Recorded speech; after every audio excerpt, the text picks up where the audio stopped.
The soullessness of mainstream music by Katie. It gets worse and worse every year, I swear. Every single year since it just went downhill. I ain't gonna lie, man. Nothing's really fresh no more, like, you know? Like the last fresh thing kinda was I guess Ice Spice, but Ice Spice, like, she falling off. Like, even back then I said she an AB rapper. She an AB rapper. She Come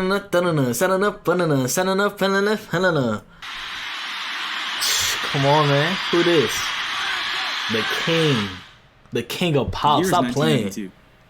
Michael Jackson, on tour for his new album Dangerous, produced a display of aura yet to be replicated to this day. Facts. Bodies dropping. He was him. Fans screaming. He was him. People were losing their minds. He was him. Over his mere presence. And while not always to this magnitude, music will always have a massive impact on both the people and the culture. It's an art form so powerful it resonates deep within the listener's really soul. compares. It can bring together even the most unlikely of crowds. Like Kendrick had Bloods and Crips on stage together. Facts. Not to kill that each was other, a moment. Facts. but to hate on Drake. Facts. This is world peace. Facts. Ever since I was a kid. He reunited gangs to hate on this man. Man, get out of here. He disrespecting the culture, the West Coast culture, and Kendrick smoked them. Come on, man. They dancing to a song that's calling that man a p***. Come on, man. Music was something that I always gravitated to. I felt touched by a lot of the artists that I followed. No diddy. The different styles each artist used, even with my frontal lobe comparable to that of a rock, it always left me with something to pick apart and appreciate. And I'm sad to say that for a lot of the new music out right now, I don't find that same level of enjoyment. And you can write this off as me being unk and say that I'm being a wannabe Fantano because music's only purpose is to sound good. But I believe it's much deeper than that. I feel What did that say? I feel there's a noticeable soullessness in this era of music compared to previous generations, which is something that's extremely important to making good music because, like all art like that Krusty Krab burger, music is a reflection and expression of the soul, both for the artist and the listener. And our individual souls are developed through the environment we grow up in. Thus, the types of art that resonate with listeners of different eras are bound to be different because our environment changes decade by decade. Hence why the landscape of the industry has taken many shifts in its time within Western culture specifically. Music will always change to reflect the attitude and overall vibe of society and the people at that certain time period. And it explains why a lot of people feel the music has become dull and repetitive in our era. But I'm starting to get ahead of myself. So to emphasize how music is a reflection of its time period, let's analyze some of the themes and styles of music down the years, and I'll explain how they change with time, as well as why these changes occur. So let's begin this journey with the time period that's touted as the golden era for music, the 90s. That's a golden era? I feel like 2000, but people do call the 90s golden. I actually know what that is. Facts. I feel like 2000s too, like 2000 went dummy.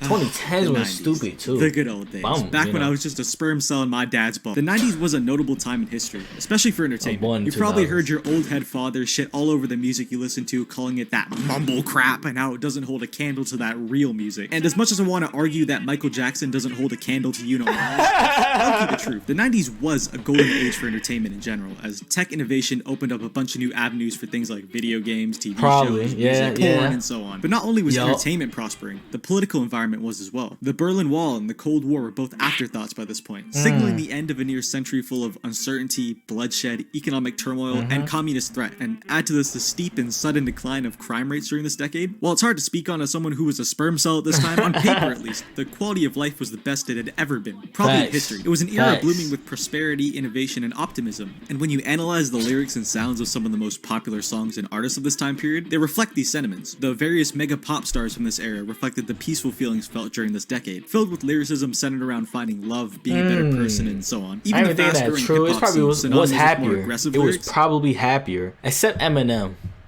No. Had the happiest songs. Lauryn Hill, even NWA, speaking on various social issues through their music. And these themes resonated with the consumer base because it represented the attitude of society back then. It painted a picture of empowerment, optimism, prosperity that was felt from the relief of political tension and the development of toys and entertainment that further enhanced the quality of life. It truly was the golden era. About that. Facts. Now go one decade further. Columbine, the recession, the war in Afghanistan, 9/11, and the looming threat of terrorism sparked a clear shift in the attitude of society as tensions began to rise socially, economically, politically, and most notably technologically. Music is best during turmoil. I'm gonna say it right now. Music is best during turmoil. knowledge and information that the internet provided. With a few clicks, pain, you could be bombarded with world news, politics, and fear-mongering all at once. This allowed for people to stay informed, but also a bit too informed. Comparing the 90s to the 2000s, we see the impact of technological advancement on the attitude of the people. The blissful ignorance of a world enjoying a time of more lighthearted fun is shown through media sources like the Sonic franchise, Mario, Zelda, Crash Bandicoot, or popular TV shows like The Fresh Prince, Friends, or the multitude of game shows and talk shows on TV. Porn! That time was no more, as the mood of the world had shifted. I mean, hell, the 2000s started off with a fucking terror attack. The landscape of 2000s culture had a sort of innocent edginess to it. If the 90s was like a kid in a candy store, the 2000s was that kid learning how to swear for the first time. The raging social issues present during this decade, the growing conspiracy against the government, particularly after 9/11, as well as the information people could find on the internet, planted the seeds in people's minds to seek their own truth, thus breeding an edgy teen-like rebellious attitude. Nihilistic, more nihilistic, you know? Video games went from Mario crushing Goombas to drive-by shooting on GTA. Movies were becoming more cynical in their comedy and themes. I mean, hell, V for Vendetta was literally a movie about anarchy and rebellion against the government. What more do you want? And most on topic for this video was the attitude change bleeding into the music as well. Whether you want to look at the rebirth of emo culture and the revival of punk rock, or everything about Slim Shady, all of these thematic differences in the music of this time period. Hey, that's when he made his best music, the 2000s. That's when he made his best music. Stop playing. Now we fast forward to the present era. We've already documented multiple times the influence that our environment has on the music world. So what crisis has affected our generation?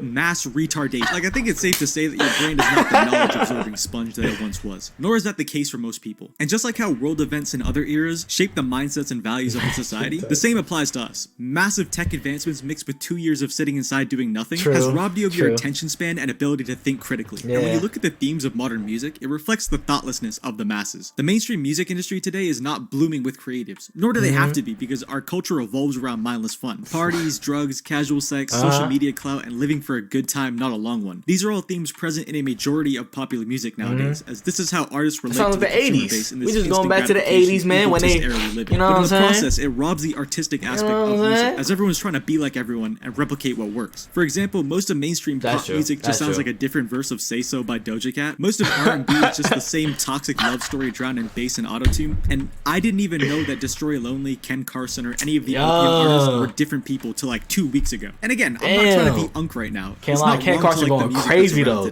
All artists and songs in this generation are not garbage, and music has a place in our culture just like it did in eras previous. Like, you're not going to be listening to Jay-Z rap about stocks and credit scores at a party. You'd be too faded to comprehend anything that isn't a guy talking about fucking your bitch over an 808 beat. So there is a time and place for all forms of music within our culture. But the whole reason I made this video is to highlight how music represents the values of people from each era. The reason people love music from before this decade, and why old heads bash our music, is because the lyrics, sounds, and themes present just have more substance, more aspects to digest and relate to. And as I said towards the beginning of the video, music is a gateway to your soul. In fact, some of the greatest art pieces of all time were almost like a manifestation of their soul, or how the environment shaped their character. Starry Night, one of the most easily recognizable paintings in history, was meant to represent Van Gogh's mental state at the time. Dance with My Father, the song of the year in 2004 and one of the most emotional songs of all time, comes from Luther Vandross's childhood. Damn by Kendrick Lamar, the only Pulitzer Prize winning album, is both a self-reflection and what his life would have been had his father got shot. Great art pieces are true to the artist. And that's a They're smash a manifestation hit. of the inner world with a clear and refined vision. His most commercial Therefore, project. who we are as people But is he also reflected in the put art forms we resonate with. Because art isn't just a part of our culture. It damn near is the culture. And the music we popularize today is a very poor reflection of us and our values. Themes of monogamous love, healing the world, and making it a better place, all these wholesome values, don't hit in today's society where marriage and household dynamics are dying, community between people is dying and giving rise to individualism. You could go on Instagram, find a video of a guy getting hit by a car uncensored, and the comments are laughing because the social media centered materialistic influencer lifestyles we've been exposed to growing up, coupled with a lack of depth and empathy people possess, has made us disillusioned with these kinds of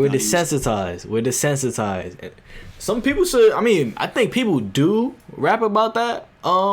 People definitely do rap about being desensitized. They like, in the pursuit of more clout, more money, more meaningless connections, more pleasure, more bitches, respect, more hoes, that's what more we've been exposed to our whole lives. Being better than everything. Others, having material Stop possessions, playing. having as much fun as possible, as quickly as possible, that's what we value. And this lack of depth, critical thought, or willingness to improve is the reason the music industry will continue to hollow as time goes on. So what am I really trying to say here?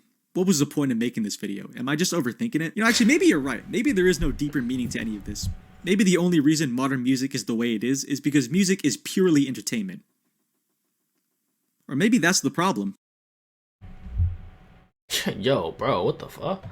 So before music always been like that though, right? Like it's always been for entertainment, but then you know some artists put more substance in than you know others, and that resonated with people and made money. So labels like, hold up, let's put some more money in these people with substance.